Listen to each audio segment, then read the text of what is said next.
ना कि नारद जी महाराज से बता रहे हैं नारायण कि ना हम बसामी वैकुंठे योगी नाम हृदयेन च जत्र गायत्री मद भक्ता जत्र जिधर मद भक्त्या मेरे भक्त जत्र गायत्री मद भक्ता मेरे भक्त जिधर मेरे नाम का गायन करते हैं कीर्तन करते हैं तत्तिष्ठामि नारद, वहां मैं जाता नहीं, वहां बैठता नहीं, तिष्ठामि प्रतिष्ठित हो जाता हूं। प्रतिष्ठित का एक होता है आकर के बैठना, एक होता है प्रतिष्ठा। प्रतिष्ठा करा दिए वो फिक्स हो गया, फिर वो हिल नहीं जुल नहीं सकते, अवरुद्ध हो गए।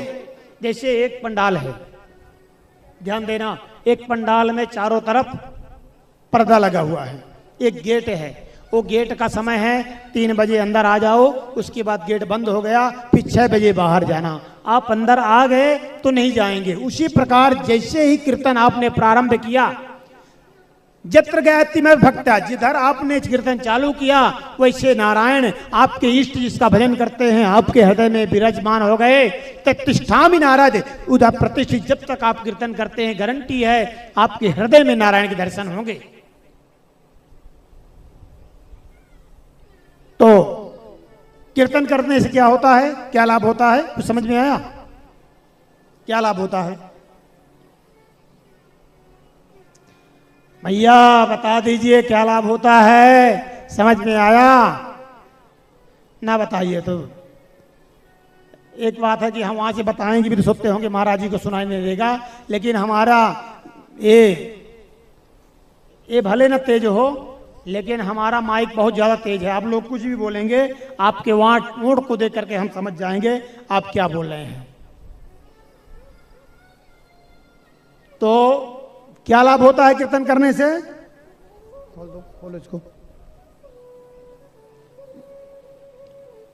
कीर्तन करने से क्या होता है? प्रभु का प्रादुर्भाव हो जाता है, प्रभु का प्रागट्य हो जाता है हमारे हृदय में। बताइए, जहां परमात्मा है वहां कभी पाप रह सकता है? जैसे ही हमने कीर्तन चालू करते हैं ना कि हमारे हृदय से पाप निकल करके भागने लगता है। क्या होता है? पाप निकल के भागता है। और जब पाप निकल के भागा तो हम कीर्तन कर रहे हैं, आकर के इधर कखरी में दब गया, इधर दब गया, इधर दब गया, सर में बैठ गया। ये भाव की बातें हैं महाराज, ये भाव की बातें हैं।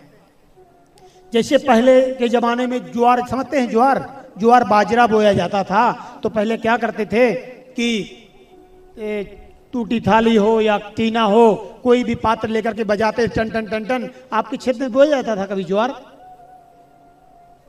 आप सिटी के नहीं जानते होंगे, तो देहातों में ज्वार जो आती है उसको पक्षी आकर के चुनते हैं, टन टन बजाएं तो पक्षी उड़ गए। इसी प्रकार बोलते हैं कि आपने जैसे कीर्तन चालू किया तो अंदर के जो पाप विहंग हैं उड़ करके बाहर बैठ जाते हैं।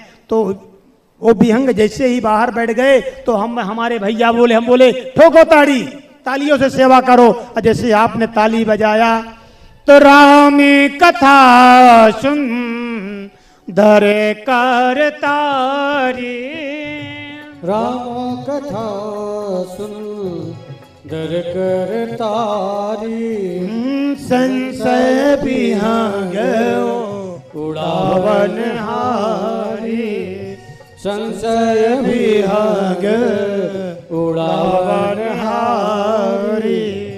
राम कथा सुंदर करतारी, राम कथा सुंदर करतारी, तालियां सेवा करते हुए